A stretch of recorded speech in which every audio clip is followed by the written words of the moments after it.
ভোজন রসিক বাঙালির রসনা মেটাতে হাজারি গুড়ের জুড়ি মেলা ভার। হালকা ঝরঝরে আর মুখে দিলেই মিলিয়ে যাওয়া এই গুড় দিয়ে বছরের পর বছর পিঠেপুলি বানাচ্ছেন গ্রাম বাংলার মানুষ।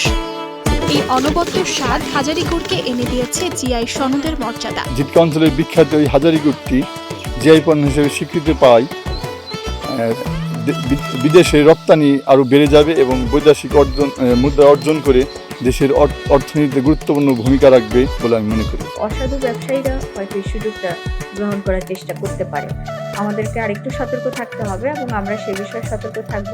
কি এমন আছে এই গুড়ে যা একে অন্যান্য গুড় থেকে আলাদা করে তোলে? এই হাজারি গুড়টা চাইলেও যে কেউ তৈরি করতে পারবো না। পান্না বানাবে এই যে আমাদের বিজ্ঞানশালী বানা সব। কোন এক মিষ্টি শীতের সকালে গাছ থেকে খেজুরের রস সংগ্রহ দিয়ে শুরু হয় হাজারি গুড় বানানোর কর্মযজ্ঞ। রাতভর জমা হওয়া খেজুরের রস ছেঁকে নিয়ে ঘন্টার পর ঘন্টা জাল দেয়া হয় বড় বড় কড়াইয়ে। কারিগরের ধৈর্যের গুণে রস যখন ঘন হতে শুরু করে তখনই শুরু হয় সবচেয়ে গুরুত্বপূর্ণ ধাপ। নির্দিষ্ট ঘনত্বে পৌঁছানোর পর কারিগররা বিশেষ কৌশলে গুড়কে নাড়তে ও ফেটাতে থাকেন। দীর্ঘ সময় ধরে এই প্রক্রিয়া চলার ফলে গুড়ের ভেতরে তৈরি হয় অসংখ্য সূক্ষ্ম দানা। এ কারণেই গুড়ের রং হয় হালকা, গঠন হয় ঝুরঝরে আর স্বাদে আসে আলাদা এক মাধুর্য।